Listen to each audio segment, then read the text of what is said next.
Welcome back to the fourth and final part of how I ranked first on the UK Bar Exam. In the first part, we covered the centralised exams, ethics, civil and crime.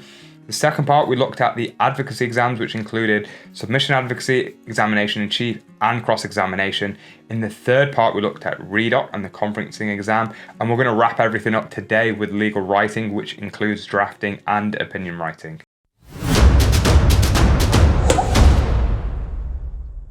Guys, it's nice to have you back on the channel. If you're new here, my name's Taz and I'm a barrister based in the UK. And on this channel, we overcome the challenges facing law students and explore the nature of our minds through materials, supplements, and practices to create happy, healthy, and optimized mental well-being. Before we kick things off, I just want to say to celebrate the launch of my new website, I've put together a bar course pack, which includes all the materials I use to prepare for the exams, such as my revision notes, past papers, MCQs, SAQs, and so much more. If you haven't already, go and subscribe to my newsletter, The Courtyard, where I'll be sharing ideas, exclusive content, and insights directly from the web. To begin with, for opinion writing and drafting, you need the foundations in place. So I really do recommend get both of these. This is the Contract and the Tort Law Express book. These are basically summary books. They'll bring you back up to speed with all the key principles. For me, for example, the problem was on the course I spent 3-4 months chasing my tail, having forgot these principles because I did them in first year, which was almost 3-4 years prior to starting the bar course. So make sure before you actually start the course, you've got these under your belt. Equally important is this book, Remedies, by the City Law School. And for both drafting and opinion writing, there will be a remedies section. So brush up on your remedies.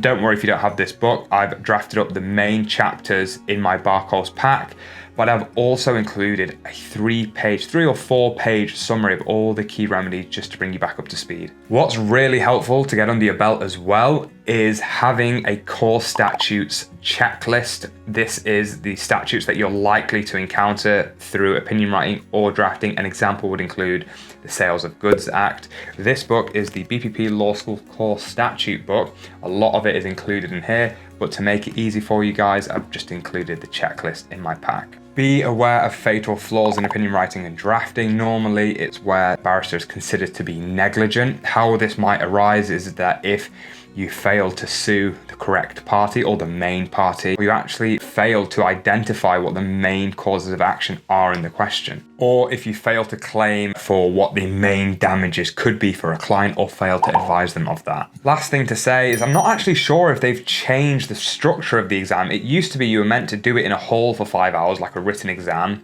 Now I think it's a take-home assessment. And if it is, I was going to mention timing, but if it's a take-home assessment, I don't really think that's problematic. The first place you want to start for drafting is this book. It's edited by David Emmett. It's a City of Law School book, and it's great. This is going to put your understanding in place. Take it from me. Initially, I skipped this book and just went into the templates and the precedents. And the problem with drafting is that if you don't have the fundamentals in place, you can't navigate through the questions because you are beholden to the precedents. So don't cut any corners with this. For those of you who don't have this book, fortunately for you, I've drafted the most relevant chapters of it into my bar course pack. Drafting and opinion writing, more than any other module on the bar course, comes down to experience. So for that reason, you can't afford to miss the SGSs, and you definitely can't afford to not do the homeworks because you need to be racking up those opinion writing and drafting air miles. You need to have a clear understanding of what you're going to be expected to do in the drafting exam. So by that, I mean you need to know the clear statements of case that you're going to be expected to draft. And these include, I'll put it up here, particulars of claim, or a defense, or if not a defense and a counterclaim. At the risk of sounding like a broken record, I'm going to say it anyway. You need to look at the mark scheme. You need to know where you're winning marks. So number one, you can avoid throwing free marks out the window. And number two is so that you can allocate your time appropriately to get maximum marks. When preparing for the drafting exam, you need to build a bank of statements of case from particulars of claim to defense and counterclaim, like I've said before, across the different areas of law, contract, tort, and you need to put them all in your trusted Ryman's folder. These will be invaluable when you get the brief for the exam because you'll have them nice and neatly categorized and organized into the areas of law, the statements of case, and you can literally just cherry pick the right one which presents itself in the exam. Before the drafting exam, you need to look at the BPP's drafting checklist. What a beautiful document this is. It summarizes everything you need to know, and it is honestly a must read before you go into that exam.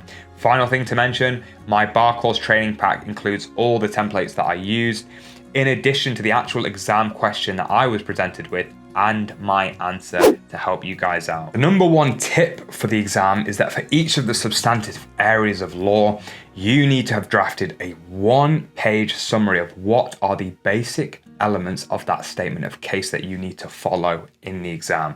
So I'm going to put up here one for tort, one for contract, and one for misrep. You need to understand these. This is the bread and butter of the exam, so make sure all these elements are in here before you go in there. You want to make a quick, well, I was going to say a quick plan, but if it's a take-home exam, it doesn't really need to be that quick, does it?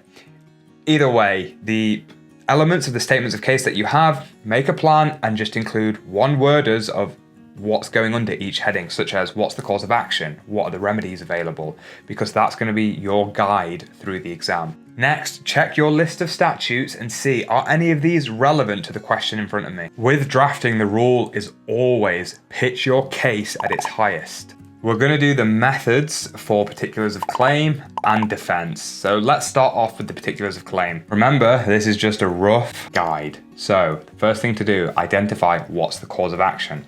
Once you have the cause of action, who is the defendant/defendants? Then after you know who the defendants are, you're asking yourself, well, who am I suing in this problem? And once you know that, then in what manner are you suing them? Then you put all the headings down, you introduce the parties, who are they? This might sound a bit in reverse, but before you do the background, you want to do what are the particulars of breach, because then you have a clear understanding of what facts you need. And once you have established what facts you need, you go back to the background and fill that in. Background being the start of your chronology. I was praying that in the exam a defense came up because I much preferred them. They are very systematic, and the method that I'm going to talk about is a lot easier. The first thing to do is just brainstorm. What are all the possible defenses that you could use in this scenario? Once you've got a list, identify from the bunch what is the strongest defense to put forward. Then you systematically go through each paragraph of the particulars claim that you have with 3 highlighters: admit in green, deny in red, and asking for proof in yellow. If you admit something but you want to introduce more information, the rule is you admit it first and then you expand on it after. If there's something specific in a paragraph that you don't agree with, the rule is you always deny first, then you give reasons for your denial, and then you just admit the rest. Final few things to mention. Try, if possible, to leave a bit of room. It should be possible now to do a tidy up at the end. Go over everything, make sure it's nice, neat and tidy, and just check it against the mark scheme before you submit. Don't forget to sign off. And we've arrived, finally. I didn't think we'd make it. It's been a long journey to the final exam, which is opinion writing. And I want to say this, in terms of studying, we were given this book. However, I didn't really use it. I thought it was a lot of fluff in here. But there was 2 great sections. One was a checklist and the other was a 7-step process on what you should be thinking about when writing an opinion. I'm going to go through the 7 stages, starting with stage 1, which is that you need to read and understand your client's instructions.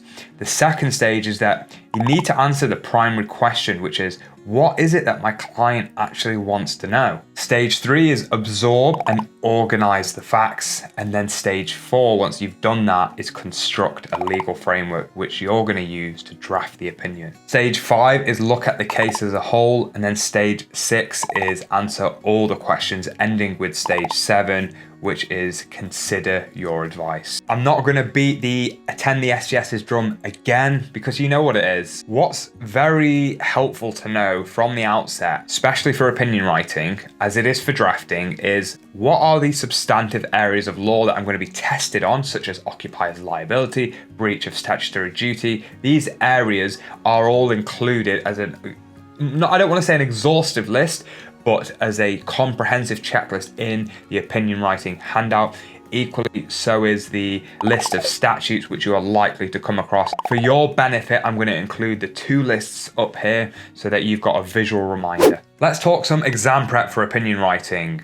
So, starting off with, you guessed it, the mark scheme. Just have a look at it. Put it in here, and next we're going to move on to the most important piece of exam prep for opinion writing, because like drafting, this is a templates game. So get your Ryman's folder and categorize all the opinions that you cover into the substantive areas of law. To take the pinch out of things for you, I've categorized all the opinions that I used, and they're included in the pack. Opinion like drafting is extremely formulaic, so you'd be crazy not to use a plan. And what I'm going to try and do now in this section of the exam technique is just take you through the basic structure and then give you some tips. As you can see up here, the basic structure is an introduction, the facts, liabilities, next step, remedies, and then your conclusion. At the top, you'll have normally 4 columns, and these are your primary headings, your secondary headings, tertiary, and then your content. The intro is pretty boilerplate. It's you explaining who you've been asked to advise. Honestly, just go and check a template out. In the facts, you want to identify the parties, identify any abbreviations that you're going to use, and just take them through a chronology of the events. The relevant events, that is. For the intro and the facts, they'll normally just go into the content column of your table. Next is the liability section. There's normally 4 parts to this. The first is who are the potential parties that you're going to be suing? Then what are the causes of action or cause of action? Probably causes of action. And then in the next column, what are the elements to those causes of action? Fill them out. And then the final column is the content. At the bottom of the liability section, it's not always relevant, but you do want to always consider, is exclusion of liability relevant on this problem? And is there any argument that can be made for contributory negligence? The next section is remedies. Here you want to address what are the specific remedies for the causes of action that you're dealing with. What are any potential counterclaims that might be taking away at what the client might be entitled to in terms of damages. And then you want to address any PSLA and damages other than PSLA. The penultimate section is next steps. Remember that so many different parts of the opinion, you're going to need further information. So this section spans, the further information section spans across the entire opinion. You really want to make a list when you're going through the opinion of what pieces of that opinion, of the brief it is, that you need further information on to be able to properly advise your client. After you've done further information, then it's procedure. Procedure is pretty boilerplatey, so please just defer to the templates here. Finally is the conclusion, which is what are the likely prospects of the client succeeding with the claim. Regarding the structuring of the headings, if you have 2 defendants, a point to note is that the secondary headings become the defendants, the tertiary headings become the causes of action relevant to each defendant, and then the 4th heading is the subheadings for each causes of action. Another point to note is that if you have multiple claimants and multiple defendants, the secondary heading becomes that for the claimant or claimants. The tertiary heading becomes the heading for not only the defendants, but also for the relevant causes of action. And then the 4th heading is the subheadings for the causes of action. The plan for the opinion is the opinion. The time that you have for the exam is you just executing the plan. So be super vigilant when you're putting it together. And the most important thing to remember is this. Ask yourself from the problem that you have, number 1, what are the key issues here?